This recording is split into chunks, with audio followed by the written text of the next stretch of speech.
The train is still stuck and the snow continues to fall. I should have taken an airplane. Well, I must make the best of it and join the other passengers for breakfast.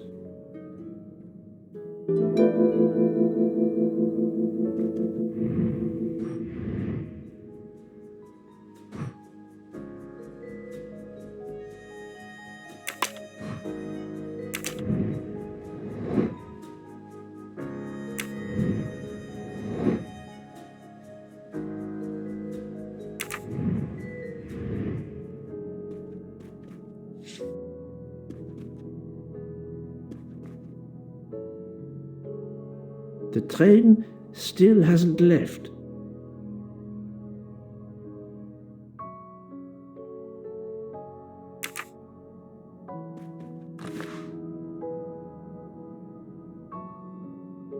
The mustache comb to tame unruly knots.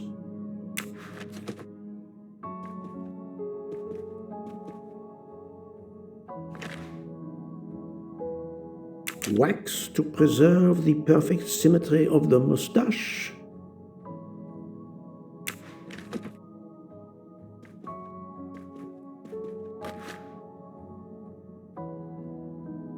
Finest of curling irons for the mustache.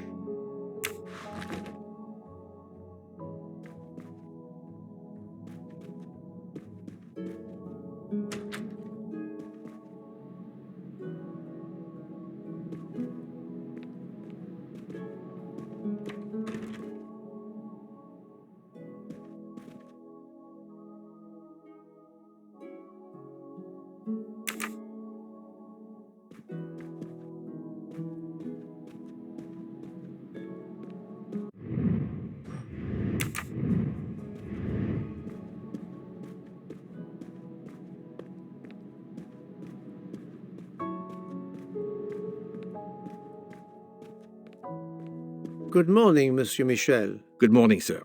Please enjoy our special breakfast in our restaurant.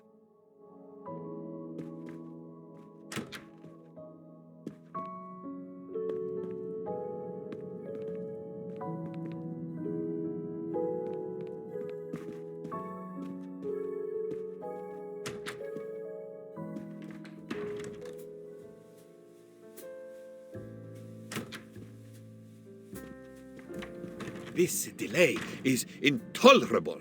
I am supposed to be demonstrating the Firenze in Paris in 2 days. Ah, your electric car. Yes, that's bad luck. Bad luck? If I miss that demonstration, I'll be in deep trouble. Just text your people in Paris and warn them. Of course I tried that, but there is no network service in these mountains.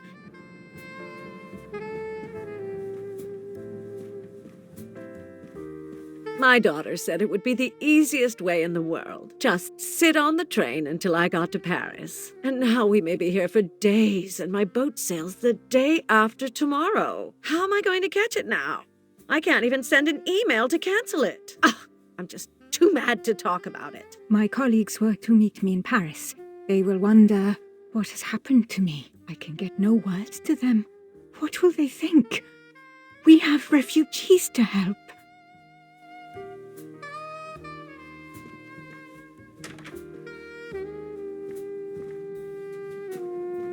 Good morning, madam. The snow is a predicament, is it not? I am Russian. Snow is no stranger to me. Ah, the accent. Would it be St. Petersburg? You are very perceptive. Monsieur Poirot, is it not? And may I take it I have the honor of addressing Princess Natalia Dragomirov? We dispense with the old titles these days. My husband, all of my past, was taken from me by these Stalinists. When they were gone, I became director of the St. Petersburg Museum of Antiquities to restore and preserve what I can of my country's history. Still, the delay must be vexing. If I must be late for my appointments, then they will wait. I know that I would certainly wait, madame. It has been my extreme pleasure to make your acquaintance, madame. Au revoir, Monsieur Poirot. A beautiful piano. What a luxury. Pity there's no one to play it. Good morning, Mr. Fauché. You have early customers, I see. Yes, I am stuck serving here as well at breakfast. Everyone is impatient. They keep complaining that the train is not moving, as if I could get out and push it. It's too early for me to order a boxcar. That is the appropriate drink, I believe. A gin, triple sec, lemon and grenadine mix. A drink for a train indeed. But not perhaps for my breakfast. I think I will settle for an omelette. Good luck, sir. Miss Nielsen is helping to serve in the dining car. Mademoiselle, you are not concerned about the train stopping? What can one do? Indeed, this does not make the train move. You have great strength to remain calm at a time like this. I know one far, far stronger than I. And that is? Well, that old lady, for instance. You have probably noticed her. She just has to lift her little finger and ask for something in a polite voice, and the whole train runs. It runs also for my friend Monsieur Bouc, but that is because he is a director of the line, not because he has a masterful character. You don't have to have a strong will when you have power. But I suspect I did not need to tell you that, Mr. Poirot. Mr. Poirot. I'm sorry. There's nothing I can add to what I've already told you.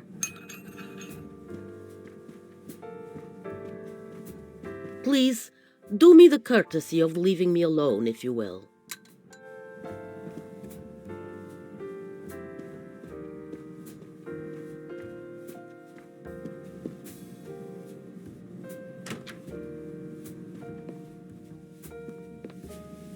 The Orient Express bar is certainly well stocked.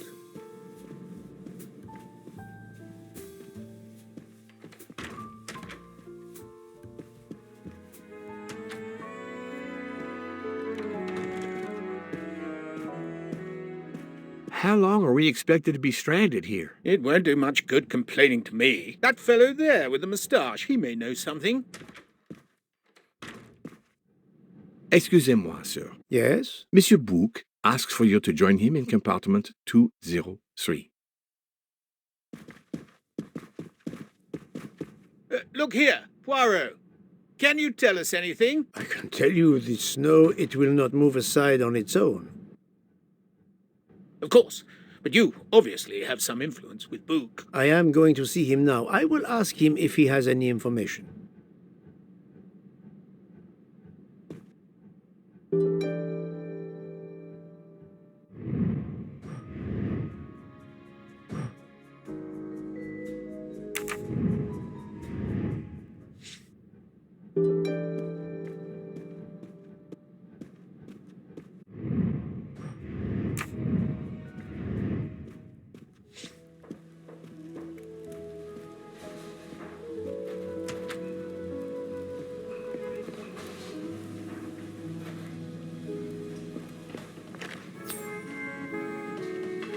Another golden moustache to treasure.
My good friend, come in. We had need of you. What has occurred? A passenger lies dead in his bed, stabbed. A passenger? Which passenger? In there. He's an American, a man called Ratchet. It was his valet, Masterman, who was worried that Mr. Ratchet was not awake yet. Pierre Michel, the conductor, decided to break in and found the body. I see. Well, my friend, I think it is best not to touch anything and wait for the police to arrive. Oh, I tried to call the police, but there is no cell tower for many kilometers. We could be stuck in the snow for hours. The murderer is with us. On the train, now! The sooner we catch him, the sooner we'll be out of danger. Dr. Constantine is already examining the body. Mon ami, this is not a missing train ticket. We must follow procedure. We must wait for the police to secure the crime scene. Please, Poirot. I will take full responsibility. Book, you ask. Well, if we cannot contact the outside world, then... Oh, you are going to drive me crazy. In truth, this problem intrigues me. I was reflecting not half an hour ago that many hours of boredom lay ahead whilst we are stuck here. And now, a problem lies ready to my hand. You accept, then? C'est entendu. You place the matter in my hands.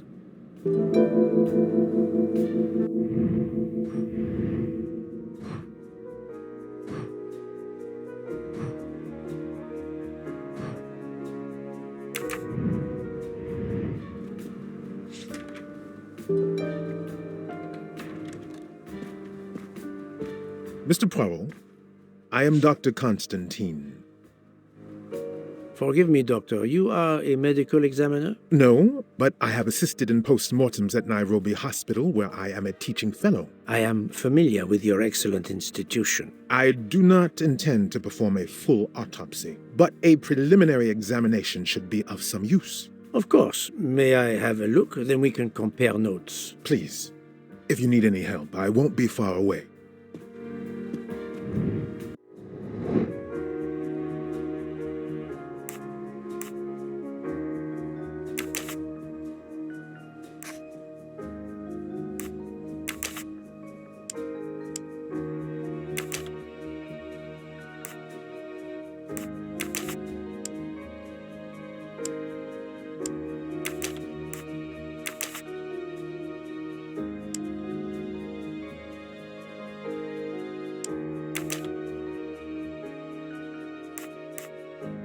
This is wrong, but I'm never far from the truth.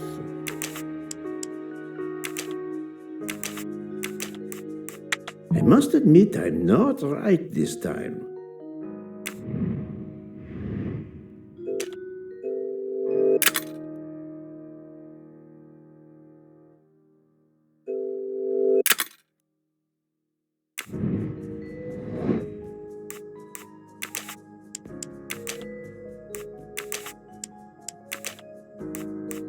Think, Poirot. That is not a good answer.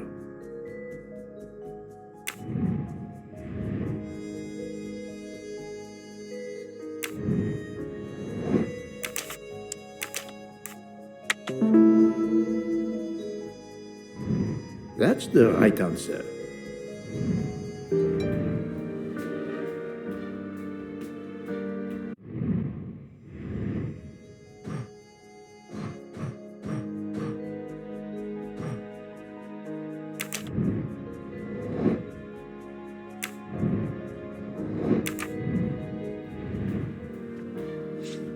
I'm sorry, Doctor, but I must question you. Of course.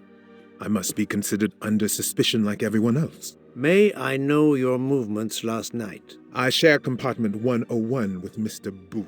He would not stop talking about his beloved train. I listened to him for hours talking about his Orient Express. My friend Book will no doubt confirm this.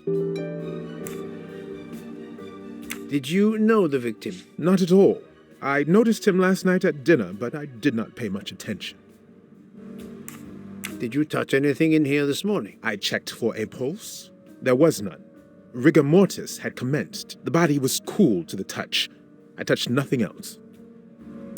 What can you tell me about the victim? He died from multiple stab wounds of varying angles and depth. More than one. would have been fatal. I would place the time of death roughly between midnight and 2 a.m. With more time, I hope I can be more precise.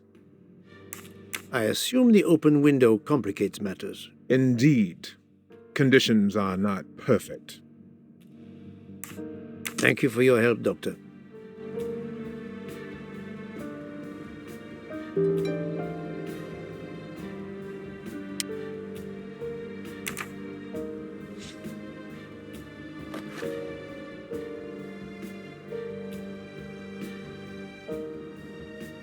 A box of sleeping pills. I'll take photos. A box of sleep. I'll take photos.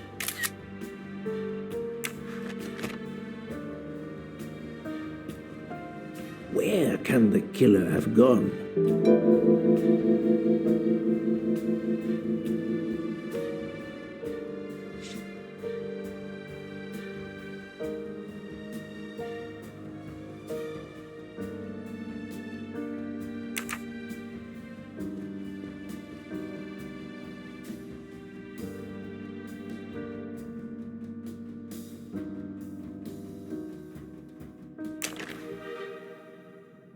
I'm sure I will find some interesting things inside.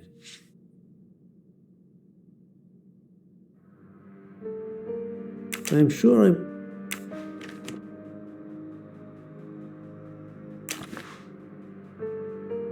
This phone was deliberately smashed.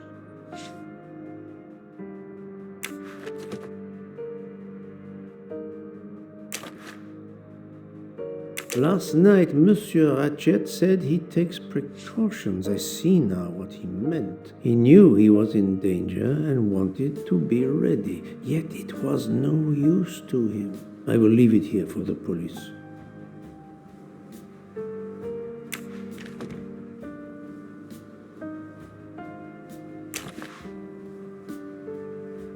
Did it belong to Ratchet? I'll take photos.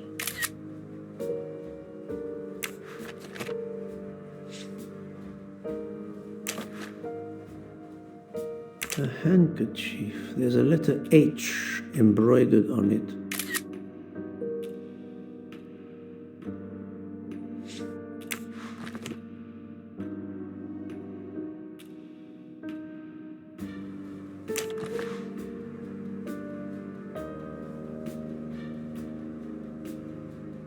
The watch is broken. The hands are stopped at 1:15 a.m. One would expect that to be the time when the attack occurred. As you see, the victim has been stabbed many times. Several alone would have been fatal. Yes, I agree. An attack most savage. I will, of course, prepare a complete report on my findings. Thank you.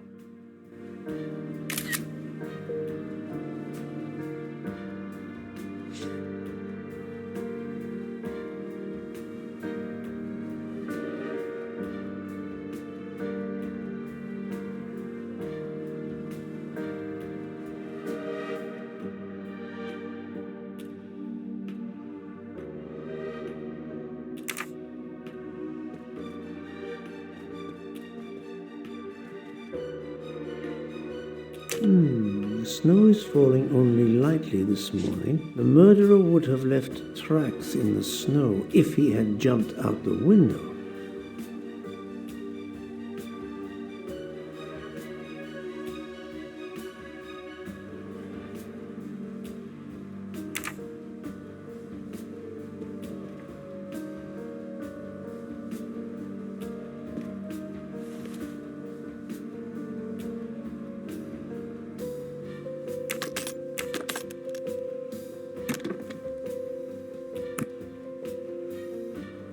Expensive clothing, recently laundered.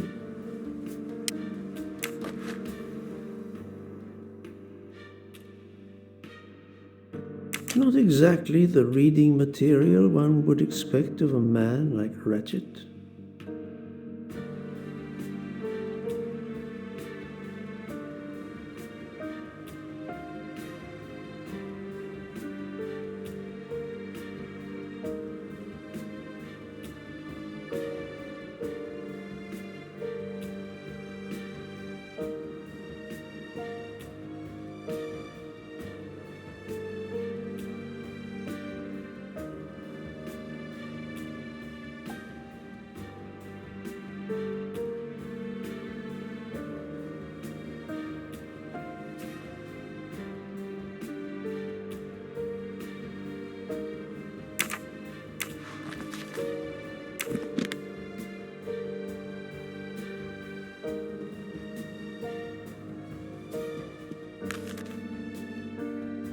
I wonder what could be in this photo.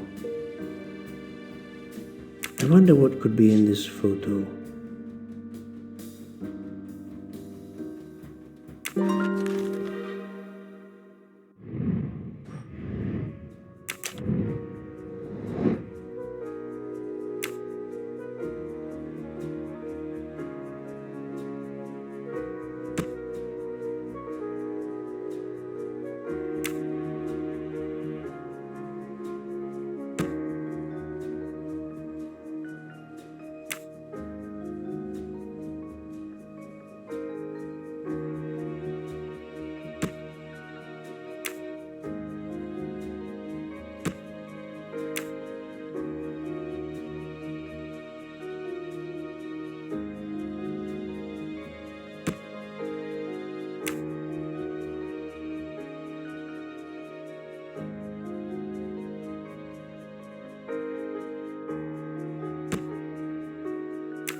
For Daisy.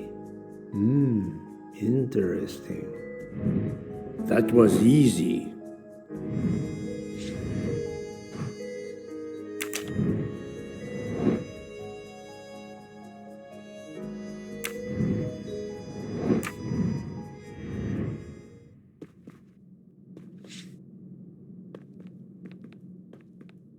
This door communicates with compartment 204. The latch is open on this side. This door...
Not very surprising.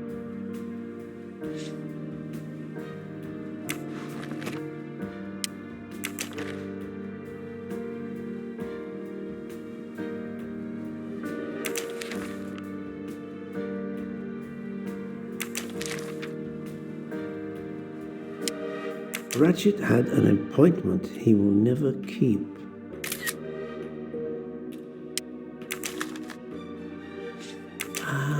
A meeting place on the back of a postcard. Someone with the initials A.W.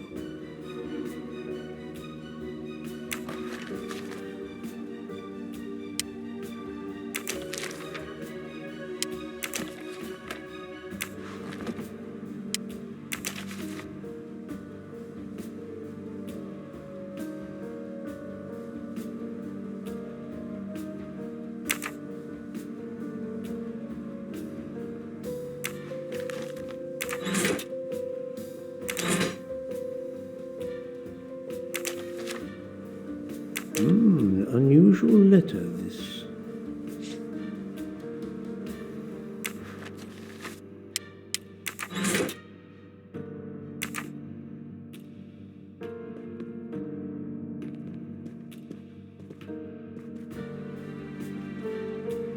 The chain lock is broken. Monsieur Michel told me that he broke the chain on the door to get into the room.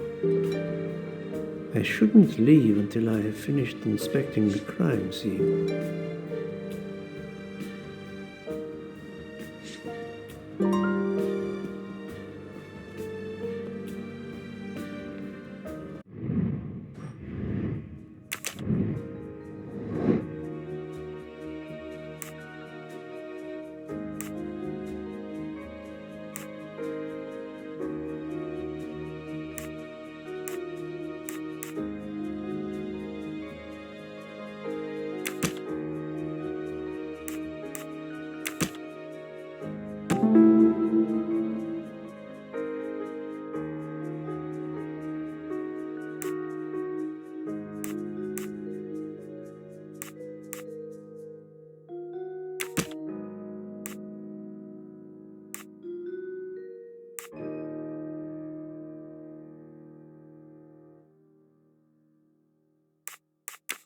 No, not good.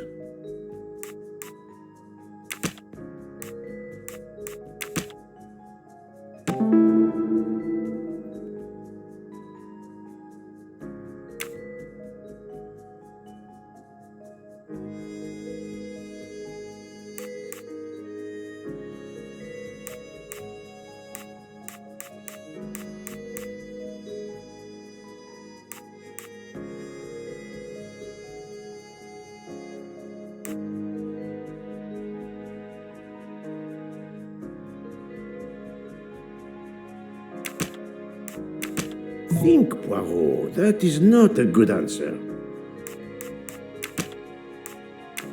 I do not think that's the right answer.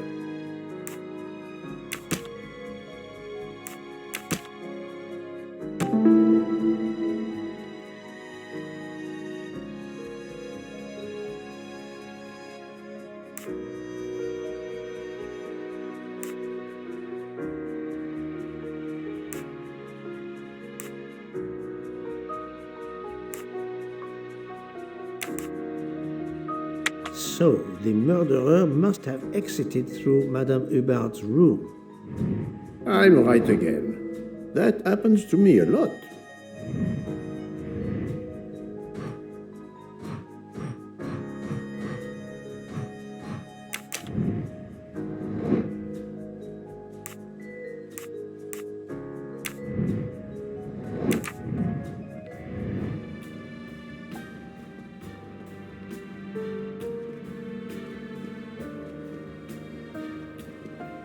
I shouldn't leave until I have finished inspecting the crime scene.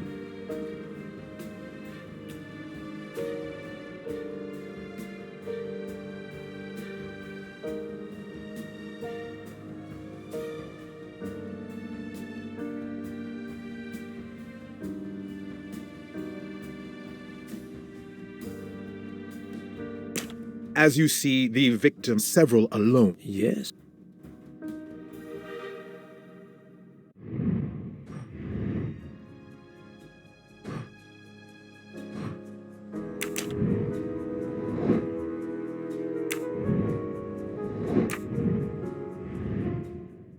I will, of course. Thank you.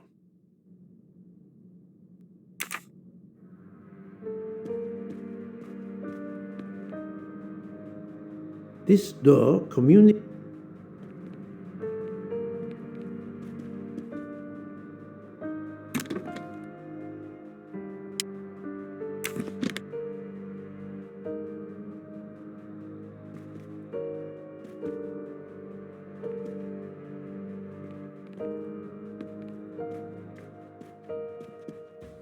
I shouldn't leave until I have finished inspecting the crime scene.